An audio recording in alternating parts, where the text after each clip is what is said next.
السلام علیکم ورحمۃ اللہ وبرکاتہ۔ الحمد للہ وحدہ والصلاة والسلام علی رسول اللہ۔ اشہد ان لا الہ الا اللہ وحدہ لا شریک لہ واشہد ان محمد عبدہ ورسولہ اما بعد۔ علم النحو، سبق نمبر 13۔ ہم پڑھ رہے ہیں مرفوعات۔ مرفوعات میں ہم نے پڑھ لیا فاعل و نائب فاعل، تو فاعل و نائب فاعل ہم نے پڑھ لیا۔ آج ہم پڑھ رہے ہیں مبتدا اور خبر۔ تو مبتدا اور خبر جو ہے وہ ہم پڑھ رہے ہیں اللہ کی توفیق سے۔ اچھا، تو مبتدا کیا ہوتا ہے جی؟ مبتدا، اچھا جی، تو ہم پہلے پڑھ رہے ہیں مبتدا۔ تو مبتدا،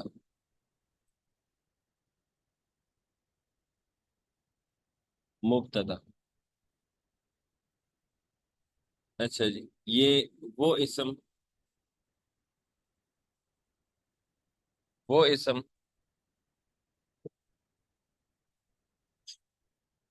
جس سے جملے کی ابتدا ہو،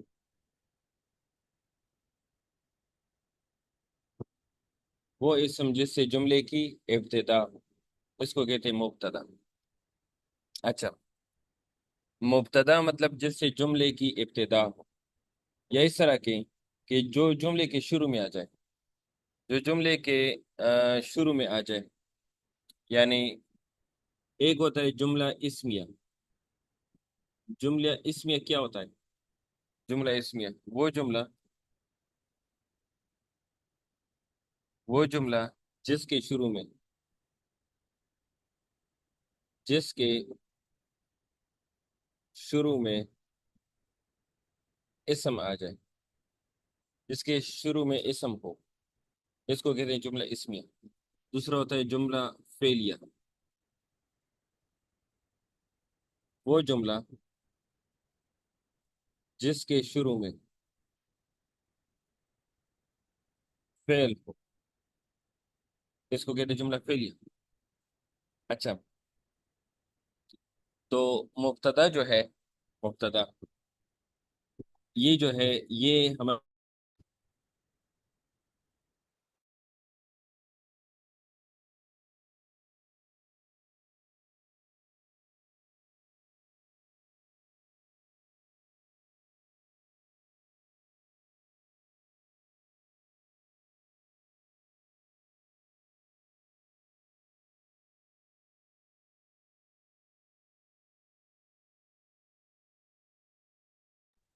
اچھا جی، تو ہم پڑھ رہے ہیں مبتدا۔ تو مبتدا جو ہے یہ ہمیشہ جملہ اسمیہ میں آئے گا، یعنی جس سے جملے کی ابتدا ہو، جملے کی ابتدا ہو، جس سے جملے کی ابتدا ہو۔ یا اس کی دوسری تعریف اس طرح ہے کہ مبتدا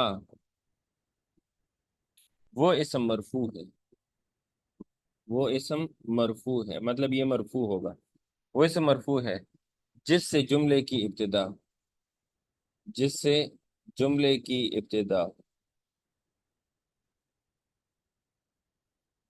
جس سے جملے کی ابتدا ہو، اور وہ لفظی عوامل سے خالی، لفظی عوامل سے خالی ہو۔ اچھا، تو یہ مرفوع ہوگا اور جملے کی ابتدا میں ہوگا، تو اس لیے اس کو نام پڑا مبتدا۔ اچھا جی، چلیں کتاب والا کیا کہہ رہے ہیں اس کو پڑھتے ہیں۔ کتاب والا جو ہے وہ اس کی تعریف کر رہا ہے کہ وہ اسم مرفوع جو لفظی عامل سے خالی، جو لفظی عامل سے خالی ہو۔ اچھا، مطلب شروع میں جو ہے لفظی عامل سے خالی ہو کا مطلب ہے کہ شروع میں فعل نہیں ہوگا، شروع شروع میں جو ہے یہ فعل نہیں ہوگا، یا شروع میں حرف جر نہیں ہوگا، حرف جر نہیں ہوگا، وغیرہ وغیرہ۔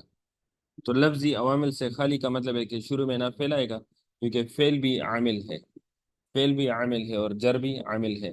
تو شروع میں فعل یا جو ہے حرف جزم یا حرف ناصب نہیں ہوگا، یہ ہم آگے پڑھیں گے انشاءاللہ۔ تو شروع میں فعل نہیں ہوگا یا شروع میں حرف جر نہیں ہوگا، یعنی لفظی عامل سے خالی ہوگا۔ اور پھر وہ کہہ رہے کہ مسند الیہ ہوگا۔ تو یہ ہم نے شروع کے سبق میں پڑھا تھا مرکب اسنادی، اگر آپ کو یاد ہو۔ تو مرکب اسنادی کون سا جملہ ہوتا ہے؟ جملہ پورا ہوتا ہے یا ادھورا ہوتا ہے؟ جی بتائیں۔ مرکب اسنادی یہ مکمل جملہ ہوتا ہے یا ادھورا ہوتا ہے؟ مکمل جملہ ہوتا مکمل جملہ ہوتا ہے، اس کو کہتے ہیں مرکب تام۔ مرکب تام یعنی یہ مکمل جملہ ہوتا ہے، مکمل جملہ ہوتا ہے۔ اچھا، مسند الیہ اس کو کہتے ہیں جس اسم پر حکم لگایا جائے، جس اسم پر حکم لگایا جائے اس کو کہتے ہیں مسند الیہ۔ مثال کے طور پر میں نے کہا زید قائم، میں نے کہا زید قائم، تب دیکھیں جی آہ زید جو ہے وہ کڑا ہے، زید قائم، زید جو ہے وہ کڑا ہے۔ تو کڑے ہونے کا حکم جو ہے وہ زید پر لگ رہا ہے، کڑے ہونے کا حکم زید پر لگ رہا ہے، تو زید کو میں کہوں گا مسند الیہ، زید کو میں کہوں گا مسند الیہ۔ اور مسند الیہ کو ہم کہیں گے، مسند الیہ کو ہم کہیں گے مبتدا۔ تو اس کا یہ مطلب ہے کہ مبتدا جو ہے، مبتدا جو ہے یہ مسند الیہ ہوگا۔ اچھا، تو کڑے ہونے کا حکم جو ہے یہ زید پر لگ رہا ہے، تو زید ہوا مسند الیہ، یا زید کو ہم کہیں گے مبتدا۔ اچھا، کیونکہ زید سے جملے کی ابتدا ہو رہی ہے تو زید کو کہیں گے مبتدا، اور زید مرفوع بھی ہے۔ اچھا، تو جب بھی کوئی اسم جملے کے شروع میں آ جائے تو اس کو ہم کہیں گے مبتدا۔ اچھا، اور قائمن کو ہم کہیں گے مسند، قائمن کو کیا کہیں گے؟ مسند۔ مسند کا مطلب ہے جس کلمے کے ذریعے، جس کلمے کے ذریعے حکم لگایا جائے، جس کلمے کے ذریعے حکم لگایا جائے۔ تو مسند الیہ کس کو کہتے ہیں؟ جس پر حکم لگایا جائے اس کو مسند الیہ، اور جس کلمے کے ذریعے حکم لگایا جائے اس کو کہتے ہیں مسند۔ تو مسند الیہ اور مسند مل کر یہ بن گیا مرکب اسنادی۔ یہ کیا بن گیا؟ مرکب اسنادی۔ دوسرا مثال سنیں جی، میں نے کہا زید عالم، زید عالم، تو اگر آپ دیکھیں زید عالم پہ، تو زید عالم ہے، تو عالم ہونے کا حکم زید پر لگا، جب زید پر لگا تو اس کو ہم کہتے ہیں مسند الیہ، یا اس کو کہیں مبتدا، مبتدا، یا اس کو کہیں مخبر عنہ، مخبر عنہ اس کو کہیں۔ تو اس کے تین نام ہوئے زید کے، مسند الیہ کیونکہ اس پر عالم ہونے کا حکم لگا، یہ اس کو کہتے ہیں مبتدا کیونکہ یہ جملے کے شروع میں آ رہا ہے، اس کو کہتے ہیں مخبر عنہ یعنی اس کے بارے میں خبر دی جا رہی ہے۔ اور عالم کو ہم کہیں گے مسند، یا اس کو ہم کہیں گے خبر۔ عالم کو ہم کہیں گے مسند، مسند کا مطلب ہے جس کلمے کے ذریعے حکم لگایا جائے، اور زید مسند الیہ کیونکہ زید پر حکم لگایا جا رہا ہے۔ اچھا، تو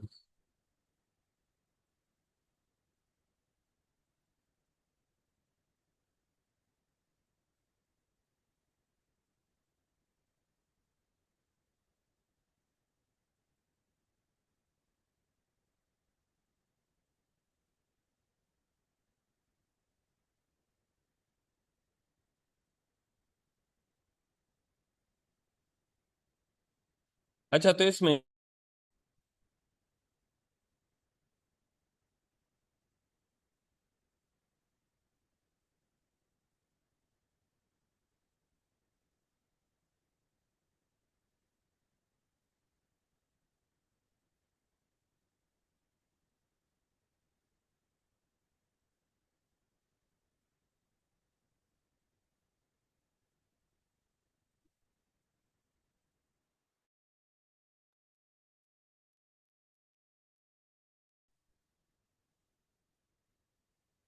اچھا، تو اس کا جو اس کی جو تعریف ہے وہ کچھ اس طرح ہے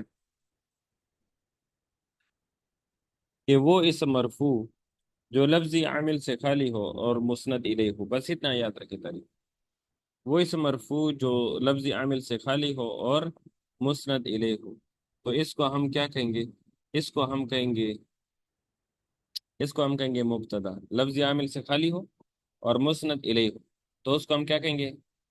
مبتدا. مثال کے طور پر میں نے لکھ دیا عثمان و طبیب.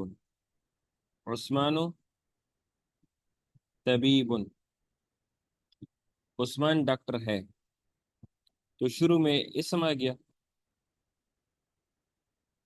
تو اس کو ہم کہیں گے مبتدا. اس کو ہم کیا کہیں گے؟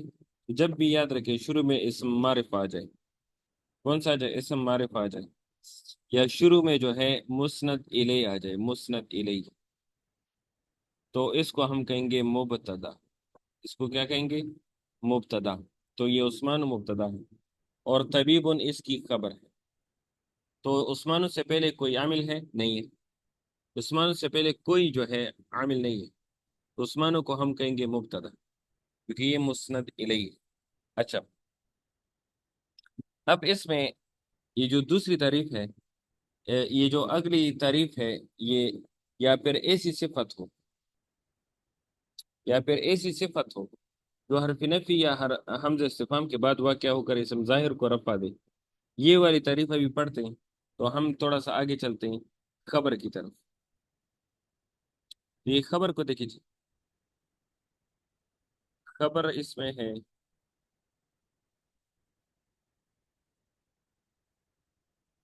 وہ اسم مرفوع، وہ اسم مرفوع جس جس کے ذریعے مبتدا کے متعلق خبر دی جاتی. وہ اسم مرفوع جس کے ذریعے مبتدا کے متعلق خبر دی جاتی ہے اور یہ اسم مسند ہوتا ہے. خبر مسند ہوتا ہے. اچھا، تو یہ یاد رکھیے مبتدا مسند الیہ ہوتا ہے اور خبر مسند ہوتا ہے. تو اس کا مطلب ہے کہ مبتدا پر حکم لگایا جاتا ہے تو یہ مسند الیہ ہوتا ہے، اور خبر کے ذریعے حکم لگایا جاتا ہے تو خبر کو کہتے ہیں مسند. اچھا، تو اس کی مطلب ہے کہ یہ بھی اسم مرفوع ہوتا ہے، یہ بھی اسم مرفوع ہوتا ہے. اگر آپ سے کوئی پوچھے کہ خبر کو یہ رفع کس نے دیا، تو آپ کہیں گے کہ خبر کو یہ رفع جو ہے یہ مبتدا نے دیا. یاد رکھیں مبتدا مرفوع ہوگا اور اس کا خبر بھی مرفوع ہوگا. اچھا، تو یہ خبر جو ہے وہ اسم مرفوع ہے جو مبتدا کے متعلق خبر دی جاتی ہے، جو مبتدا کے متعلق خبر دی جاتی ہے. اس کو ہم کہتے ہیں اس کو ہم کہتے ہیں خبر جس کے متعلق خبر دی جاتی ہے. مثال سے الطالب مجتہد، الطالب مجتہد. تو اب یہ اس کا معنی ہے کہ طالب علم محنتی ہے. جس کا یہ مطلب ہے کہ محنتی ہے، یہ خبر دی جا رہی ہے کس کے متعلق؟ مبتدا کے متعلق. تو اس لیے ہم الطالبوں کو کہیں گے مبتدا. الطالبوں کو کیا کہیں گے؟ مبتدا. اور مجتہد جو ہے محنتی ہے، تو یہ اس کی خبر دی جا رہی ہے کہ وہ محنتی بندہ ہے. تو مجتہد جو ہے یہ خبر ہوا. یا اس طرح کہیں کہ مجتہد محنتی ہے کون؟ الطالب، یعنی طالبوں پر حکم لگ رہا ہے تو طالب ہوا مسند الیہ، کیونکہ الطالب پر محنتی ہونے کا حکم لگایا جا رہا ہے تو یہ ہوا مسند الیہ. اور مسند الیہ ہمیشہ مبتدا ہوتا ہے. تو اگر آپ سے کوئی پوچھے کہ الطالب جو ہے یہ کیوں مبتدا ہے، تو آپ کہیں گے کہ یہ ہمارے پاس ہے اسم معرفہ. تو اگر آپ سے کوئی پوچھے نہیں کوئی اور ریزن بتاؤ یہ کیوں مبتدا ہے، تو آپ کہیں گے کہ یہ جملے کے شروع میں آ رہی ہے، یعنی اس سے جملے کی ابتدا ہو رہی ہے. اگر آپ سے کوئی پوچھے نہیں کوئی اور ریزن بتاؤ یہ کیوں مبتدا ہے، تو آپ کہیں گے کہ یہ اسم مرفوع ہے، تو جو اسم مرفوع شروع میں آ جائے وہ مبتدا ہوگا. وہ کیا ہوگا؟ مبتدا ہوگا. اچھا جی، تو الطالب جو ہے یہ مبتدا ہے اور مجتہد اس کی خبر دی جا رہی ہے تو اس کو کہتے ہیں مسند، یا اس کو کہیں گے خبر. اچھا، تو اس کی ترکیب کرتے ہیں جی. الطالب مبتدا اور مجتہد اس کی خبر، تو مبتدا اپنے خبر کے ساتھ مل کر جملہ اس میں خبریہ. اچھا، یہ اس کی ترکیب ہوگی. اب آ جائیں، دوسری مثال اس نے دی ہے کہ آ یا ما، دونوں میں سے ایک لگاؤ. آ قائم زائدن یا ما قام زائدن. ما قائم الزیدانی. اچھا، تو دیکھیں جی،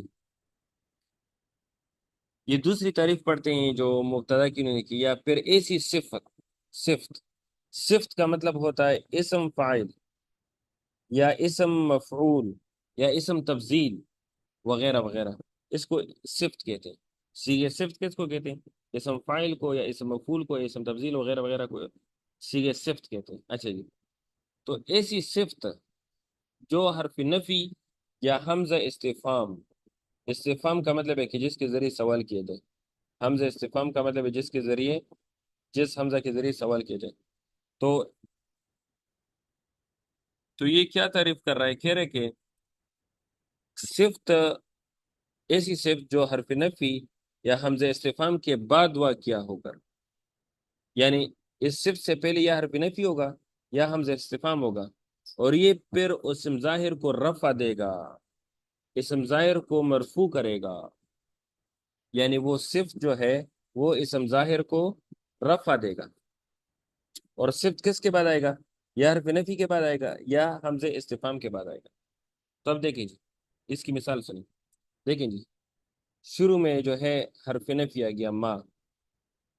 ما، اچھا جی، یا حمزہ استفہام آ گیا حمزہ استفہام ہے، یا ما حرف نفی ہے. ما حرف نفی ہے، اور قائم صفت ہے. قائم کیا ہے؟ صفت ہے. اور قائم نے جو الزیدانی ہے، الزیدانی یہ اسم ظاہر ہے، یہ اسم ظاہر ہے. تو اس کو رفع دے دیا. اس کو کیا دے دیا؟ رفع دے دیا الزیدانی. یہ بتائیں جی، آپ لوگ مجھے بتائیں، الزیدانی میں رفع حالت کیسے پتہ لگے کہ یہ رفع حالت میں ہے؟ رفع حالت علامت کیا ہے اس کی؟ یہ تسنیہ ہے، اور تسنیہ کا رفع کی حالت علامت کیا ہے رفع یہاں جو پر؟ ہے الف عمران ہے، بھائی کی الف. آواز نہیں آ رہی، شاید میری آواز نہیں جا رہی. رفع کے رفع کی حالت الف ہے جی کیونکہ تسنیہ ہے.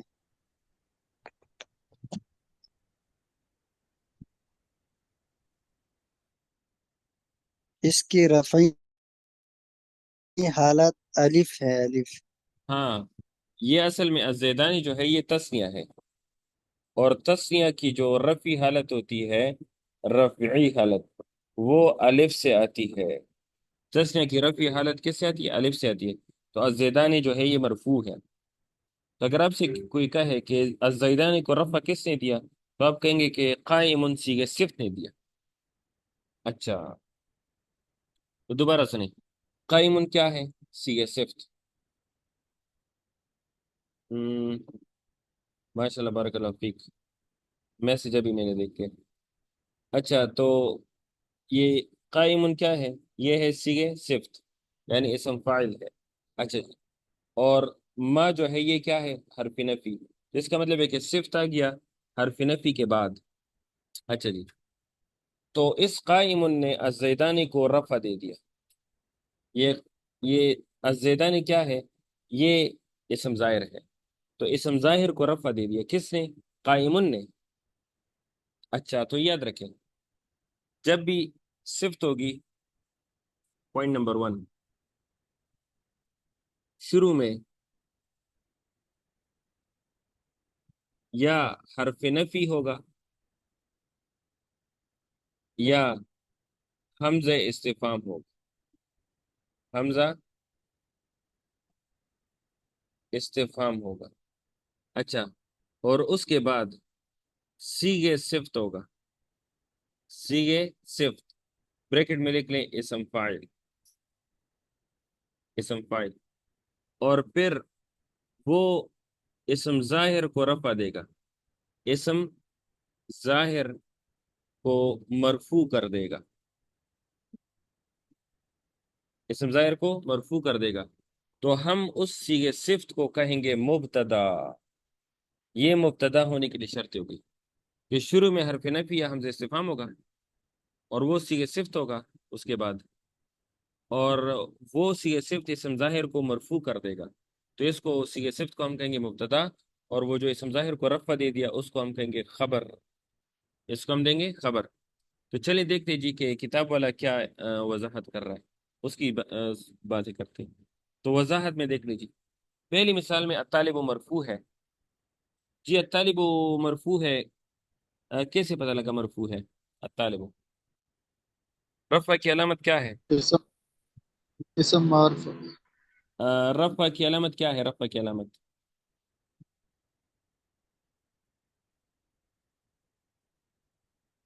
ضمہ لفظی۔ یہ ضمہ لفظی کیوں آیا الطالبوں پر؟ جی بتائیں، الطالبوں پر ضمہ لفظی اس کی رفعی حالت کیوں آئی؟ مبتدا مسند علیہ۔ نہیں، یہ ترتیب یاد رکھیں۔ جب میں آپ سے کہتا ہوں کہ اعرابی حالت بتاؤ، کیا بتاؤ؟ اعرابی حالت، تو اس کا جواب ہے کہ یہ ضمہ لفظی ہے، ضمہ لفظی۔ تو اگر میں آپ سے کہوں گا کہ کیوں اس پر ضمہ ہے، تو آپ کہیں گے کیونکہ اس نے مبتدا بننا ہے۔ اب اگر آپ سے میں پوچھوں کہ نہیں، یہ ترتیب میں نے غلط بتائی، اگر میں آپ سے پوچھوں کہ اعرابی حالت کیا ہے، اعرابی حالت، تو آپ کہیں گے رفعی حالت ہے۔ اعرابی حالت کیا ہے؟ رفعی حالت، رفعی۔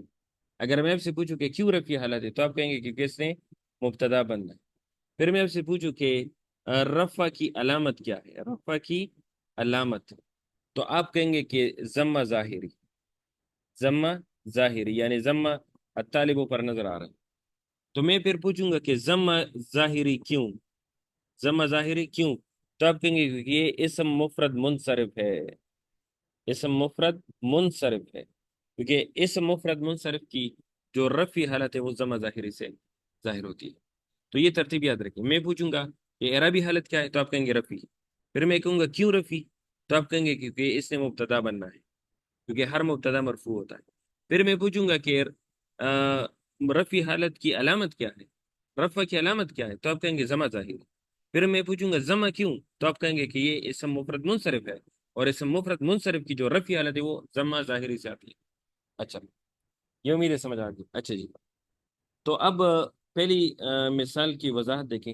پہلی مثال میں یہ کہہ رہے ہیں کہ الطالب مرفوع ہے اور مسند الیہ ہے، مسند الیہ ہے، کیونکہ اس پر حکم لگایا جا رہا ہے الطالبوں پر، تو یہ مسند الیہ ہے کیونکہ مجتہد کی نسبت اس کی طرف کی گئی ہے، اور اس سے پہلے کوئی لفظی عامل بھی نہیں ہے، الطالبوں سے پہلے کوئی لفظی عامل نہیں ہے۔ اچھا جی، اس لیے یہ مبتدا ہے، تو الطالب مبتدا ہوا، الطالب کیا ہوا؟ مبتدا، اور مجتہد مرفوع ہے اور مسند ہے کیونکہ اس کی نسبت کی گئی ہے، تو اس لیے یہ خبر ہے۔ اچھا، تو یہ ہوا مرکب اسنادی، یعنی الطالب مسند الی اور مجتہد مسند، تو یہ ہوا مرکب اسنادی۔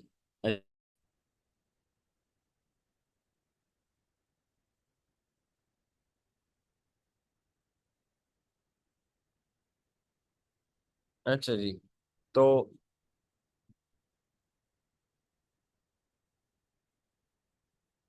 اچھا، یہ دوسری جو وضاحت کر رہا ہے یہ کہہ رہے کہ قائم، قائم الزیدانی یا ما قائم الزیدانی۔ اچھا جی، تو اس میں قائم صیغہ صفت ہے، قائم جو ہے یہ کیا ہے؟ صیغہ صفت ہے،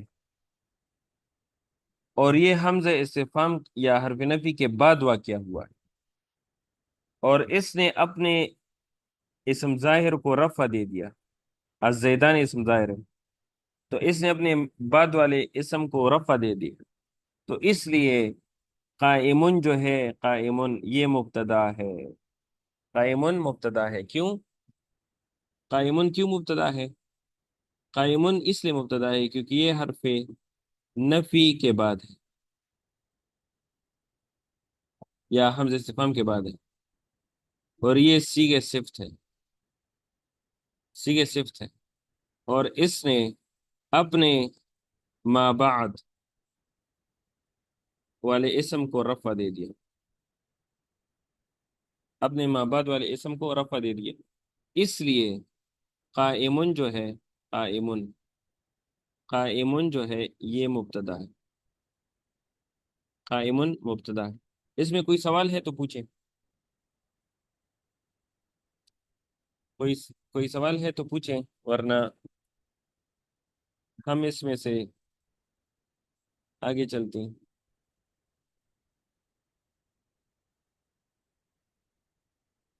امید ہے یہ سمجھ آ گیا ہوگا۔ اچھا، یہ ان ابھی 10 منٹس ہیں، تو ہم حدیث کی طرف چلے جاتے ہیں۔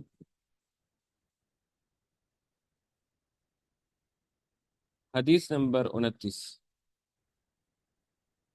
رسول اللہ صلی اللہ علیہ وسلم نے فرمایا، ان من خیارکم، ان بے شک، اور ان کی جو ڈسکشن ہے وہ ابھی آ رہی ہے علم نحو، ان بے شک، من سے، خیار بہترین، بہترین، کم تم میں سے، تو تم میں سے بہترین، تم میں سے بہترین وہ ہے، احسنکم، احسن، اچھا، تم میں سے، اخلاقاً، اخلاق میں، اخلاق میں، اچھا، تو اچھا یہ یاد رکھیں، یہ احسنکم ہونا چاہیے، یعنی یہ پیش نہیں، یہ پیش ہے، یعنی یہ ضمہ ہے، اچھا، یہ ہے احسنکم،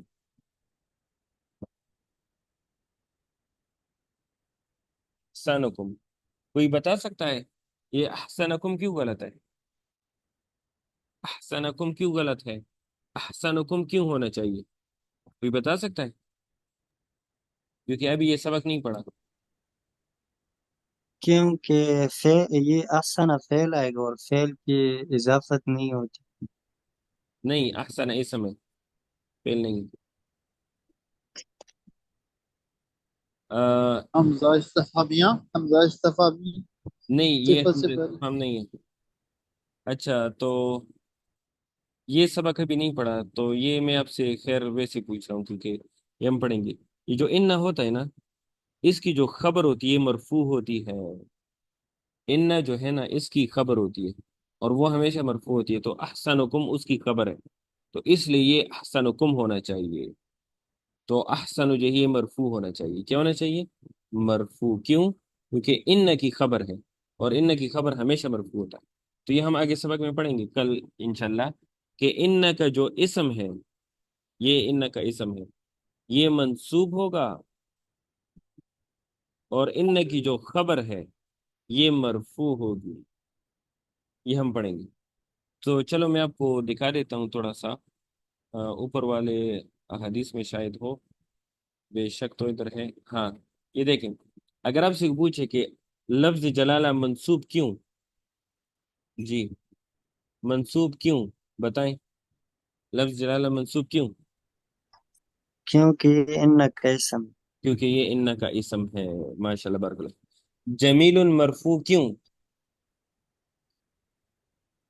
یہ ان کی خبر ہے، یہ ان کی خبر ہے، ماشاء اللہ، بارک اللہ فیک۔ یہ بتائیں، یہ یحب فعل ہے یا اسم ہے؟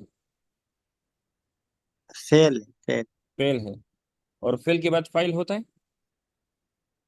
ہاں، جی، فعل کے بعد فاعل ہوتا ہے، لیکن فاعل تو مرفوع ہے، اور یہ جمالہ تو یہ منصوب ہے، تو اس کا مطلب ہے کہ یہاں تو یہ نہیں، تو فاعل کے لیے کیا کریں گے؟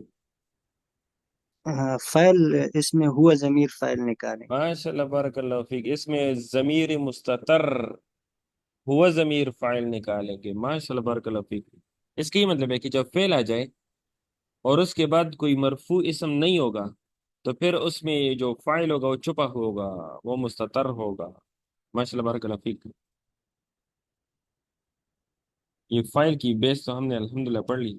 تو ان بے شک، من خیارکم، تم میں سے بہترین وہ ہے، احسنکم، اخلاقاً جس کی اخلاق تم میں سے اچھے ہو، جس کے اخلاق تم میں سے بہترین، تو وہ تم میں سے بہترین، تو اخلاق جو ہے یہ بہترین. جی. رسول اللہ صلی اللہ علیہ وسلم نے ارشاد فرمایا، لا یشکر اللہ من لا یشکر الناس. لا یشکر، نہیں، نہیں شکر ادا کیا، شکر ادا کیا اللہ، اللہ کا، من، جو، من جو، لا یشکرو، نہیں شکر ادا کرتا، نہیں شکر ادا کرتا الناس لوگوں کی. یعنی اس نے اللہ کا بھی شکر ادا نہیں کیا جو لوگوں کا شکر ادا نہیں کرتا. لا یشکر اللہ من لا یشکر الناس، تو جو لوگوں کا شکر ادا نہیں کرتا اس نے اللہ کا بھی شکر ادا نہیں کیا. تو اس ترجمے میں اس نے اللہ کا شکر ادا نہیں کرتا یہ نہ کہے، نہیں کیا، ادا نہیں کیا کہیں، وہ اللہ کا شکر بھی ادا نہیں کرتا کیا جو لوگوں کا شکر ادا نہیں کرتا. اچھا اس طرح کہیں. اچھا تو اس نے اللہ کا بھی شکر ادا نہیں کیا جس نے لوگوں کا شکر ادا نہیں کیا. اچھا یہ صحیح ہو. تو مثلا کوئی آپ کے ساتھ کوئی نیکی کرے تو آپ اس کو جزاک اللہ خیر. آج کل تو ہم بس انگلش میں کہہ رہے تھے تھینک یو سو مچ، تو یہ بھی کہنا چاہیے خیر، شکریہ آپ کا یہ بھی کہنا چاہیے، تھینک یو سو مچ بھی کہنا چاہیے، لیکن کوشش کریں کہ جزاک اللہ خیرن ہر بات پر. کوئی چھوٹی سے چھوٹی نیکی کیوں نہ، کوئی آپ کو پانی دے دے، مطلب کوئی آپ کو آپ کے ساتھ کوئی ہیلپ کرے، آپ کی کوئی مدد کرے، آپ کو کوئی بات سکھائے، آپ کے ساتھ کوئی چیز نیکی والا شیئر کرے. مثال کے طور پر فیس بک پر آپ نے کوئی حدیث دیکھی جو کسی نے شیئر کی ہوئی، تو کم از کم اس کے کمنٹس میں لکھ لیں جزاک اللہ خیرن. یعنی ہر بندے کا جو ہے وہ شکر ادا کریں جو نیکی کا کام کرے، جو آپ کے ساتھ احسان کا بات. کیونکہ لوگوں کا جب شکر ادا کرو گے تو اس کا مطلب ہے آپ نے اللہ تعالیٰ کا شکر ادا کیا. کیونکہ یہ ساری چیزیں جو ہے یہ ہم سب جو ہے اللہ کی مخلوق ہے، اللہ کے بندے. اچھا تو یہ ہوا حدیث نمبر 30. اچھا جی یہ دیکھیے جی، لا یشکر، یہ لا یشکر مرفوع کیوں بتائیں؟ لا یشکر مرفوع کیوں؟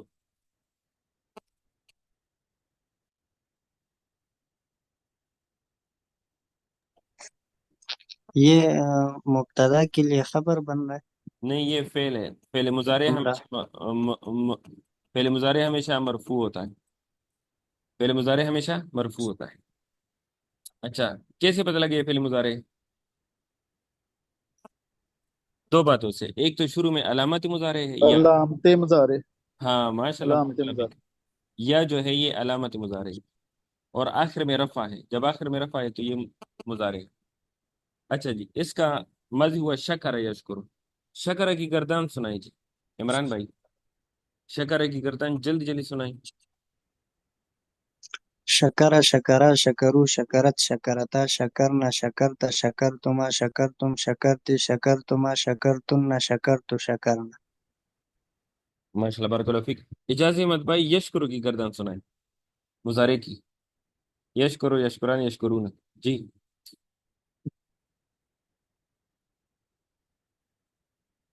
نہیں سر بتا نہیں ابھی. نہیں ہے جی حبیبہ بہن، یشکرو یشکران یشکرون.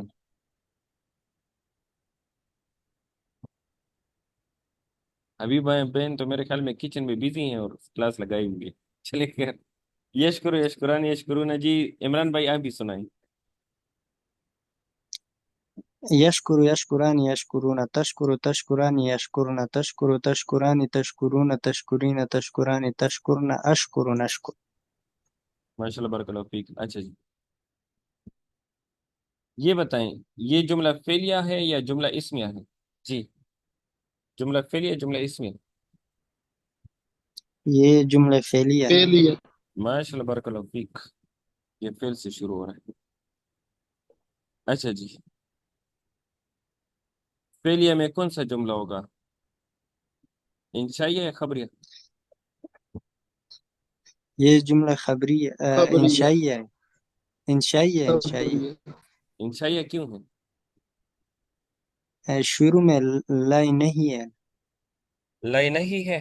استغفر اللہ، لائے نہیں تو مجزوم کرتا ہے، جزم دیتا ہے، اس نے تو لائے یشکر کو۔ نافیہ ہے۔ لائے نافیہ ہے؟ لائے نافیہ ہے؟ انشائیہ کی کتنی اقسام ہیں بتائیں؟ انشائیہ کی 9 قسمیں، 10 قسمیں؟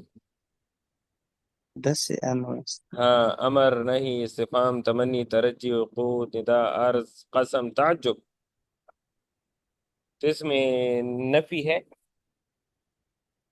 نہیں، نفی تو نہیں ہے، نہیں نہیں، تو اس لیے یہ جملہ خبریہ ہے۔ اچھا، چلیں آ جائے اس طرف، دعا، چھوڑ دو۔ اچھا، یہ تو حکم ہو رہا ہے، مطالبہ ہو رہا ہے، چھوڑ دو۔ اب بتاؤ یہ کون سا جملہ ہوگا؟ جملہ فعلیہ یا اسمیہ؟ یہ فعلیہ ہے۔ فعلیہ میں کون سا، خبریہ انشائیہ؟ یہ انشائیہ ہے۔ یہ انشائیہ، کیونکہ یہاں پر جو ہے، یہاں پر مطالبہ ہو رہا ہے کہ چھوڑ دو، دع،